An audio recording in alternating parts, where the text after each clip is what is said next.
Welcome to another episode of the Noles Podcast. I am your host, Gregory McCoy. This podcast is by a fan for fans. I am not a journalist. I am not a reporter. I am not an insider. I do not work for a website. The majority of my content comes from me, in my opinion. Other information comes from the internet. Today is January 27th, 2020. I got about 5 different segments here for this episode, and I hope you enjoy it. First, I'm going to start with stadium experience versus 4K at home. And this is what I wrote about that. Stadium experience versus the 4K experience at home. Stadium experience will always be unique because you get to see things that the viewers at home don't get to see. The atmosphere at Doak Campbell Stadium when it's rocking is like no other. You get to see the players up close and personal, and you soon realize that these are some big guys. The downside to the stadium experience is the elements: heat, cold, rain, snow, etc. Sometimes you have to deal with obnoxious fans, drunk fans, rude fans. Sometimes it's not the best environment for kids.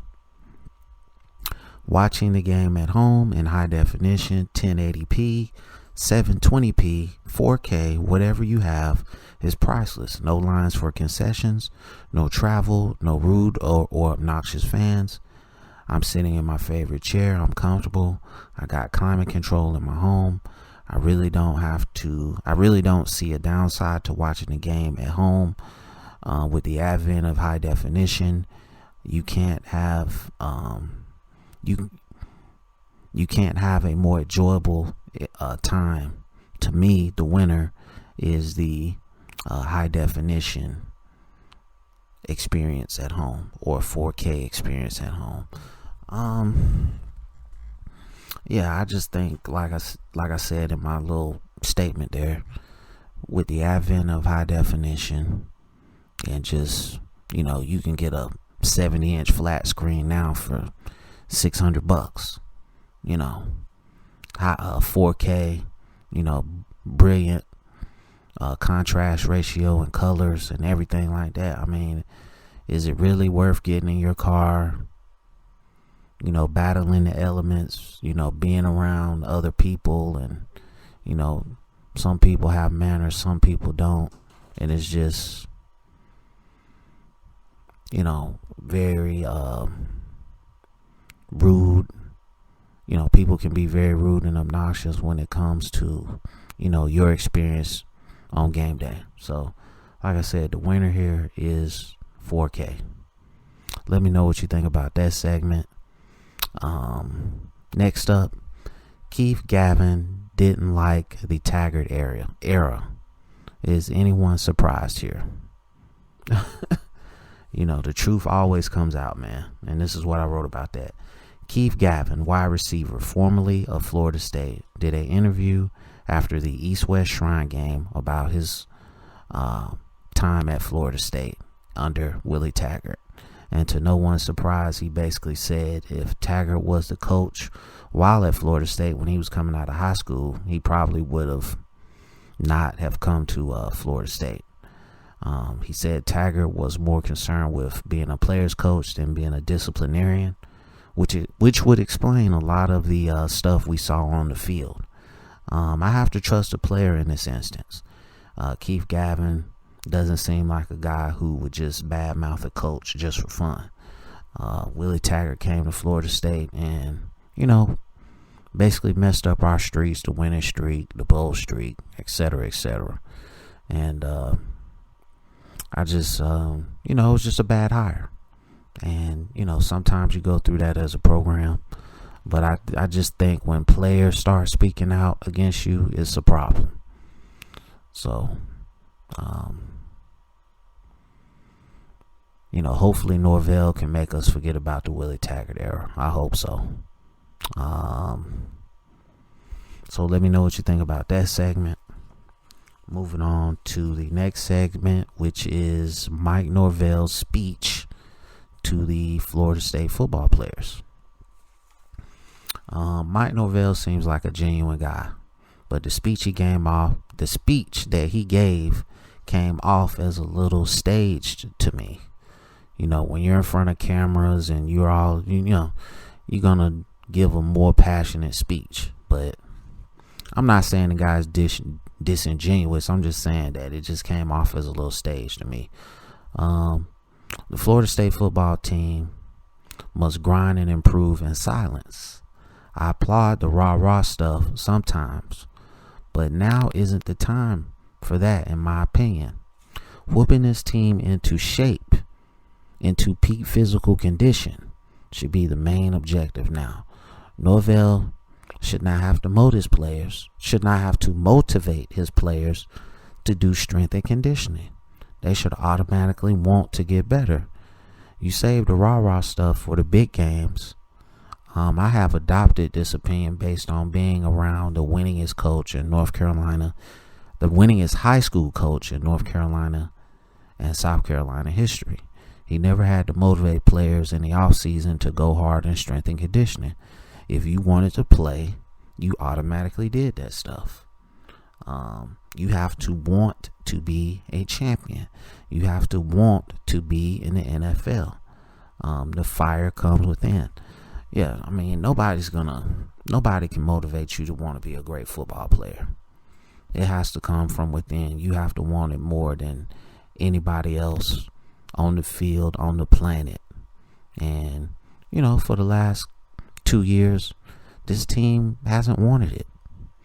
They don't play with a sense of urgency. They don't play with fire. They don't play with passion. They don't say we're going to come off the ball and smash people in the mouth. It's a very finesse, I don't care type team. That's how they're played. That's what their play says to me. You don't pay attention to detail. You don't know your assignments. You run the wrong routes. It's just, that's a reflection on the coach, really, the former coach. I'm thinking Norvell is a little bit more detail oriented than Taggart. I hope so, at least. So we'll see, man. All right, and my next segment is I hope you enjoyed that segment. And my next segment is entitled George Kittle versus Travis Kelce. Who wins? This is, of course, the Super Bowl 54 matchup of the tight ends. And this is what I wrote about that. Arguably the two best tight ends in the game today. I think the Honey Badger will be tasked with covering George Kittle.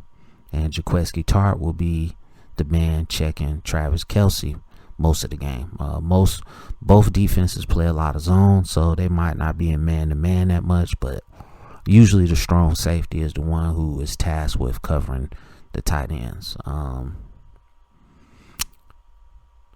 see both guys having big games. I would give the slight edge to Kelce because he has more weapons around him.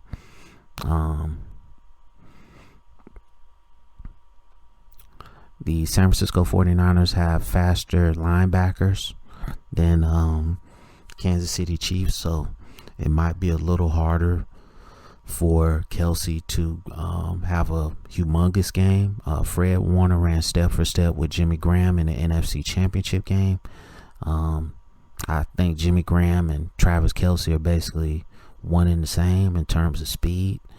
It's going to be very interesting to see what both of these guys do in the Super Bowl. Kittle, on the other hand, I don't see any of Kansas City's defensive backs being able to cover him one-on-one because he's so physical. I mean, you've seen what he did in the New Orleans game. He basically dragged the whole secondary down the field. I think it will take a team effort to stop him if he gets going. And plus, he's lights out in the running game. So I have to declare that the winner is George Kittle. He's a phenomenal talent. Great pass receiver, great run blocker. I mean, he's a complete tight end. Whereas Kelce is just a great receiver. He's not a great run blocker. But I think both guys, like I said in the beginning, are going to have great games. So let me know what you think about that segment.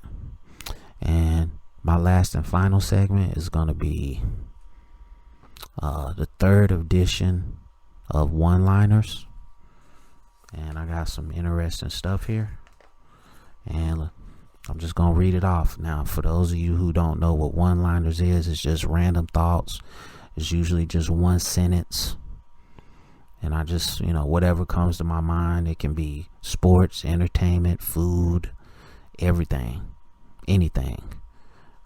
So here we go.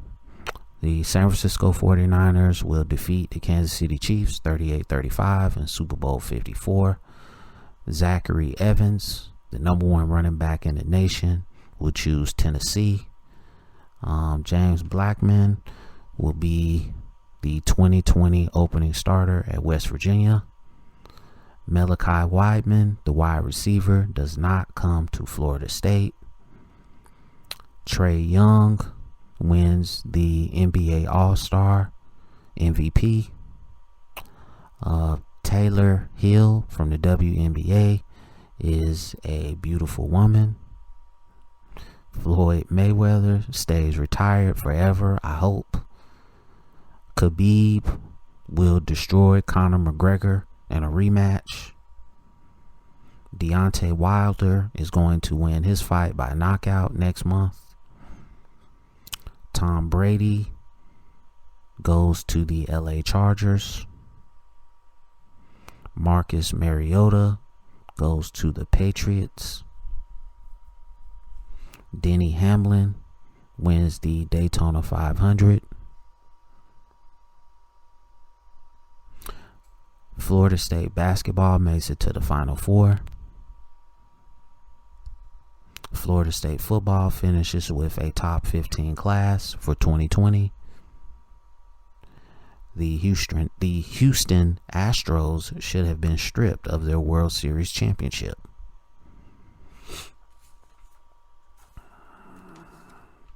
Darrelle Revis is a hater for coming at Richard Sherman like that. The XFL will flop again. It's time for Serena Williams to retire. The new Mark Wahlberg movie looks awesome. Pro wrestling isn't the same as it used to be back in the day. Tried that new Popeye's chicken sandwich. It's overrated. I hope the PlayStation 5 doesn't suck. Life without football sucks. Why do people always have to be negative? Norvell, please don't do multiple uniforms. Super Bowl commercials are overrated. I never watched Super Bowl hype week. BYU should be in the Pac-12. San Diego State is a sleeping giant in hoops and football. Whatever happened to college football video games? In particular, the one that was supposed to be coming out in this year or next year.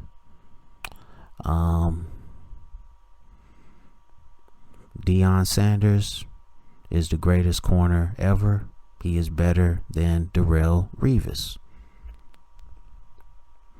Jameis Winston will play for the I really didn't pick a team, just random thoughts here. I think he'll go to I think he's gonna stay in Tampa. That's what I think. Boxing, other than the welterweight division, is overrated.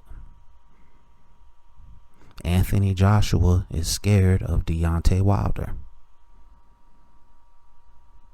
And my last one, I think the San Francisco 49ers will get back to the Super Bowl next year.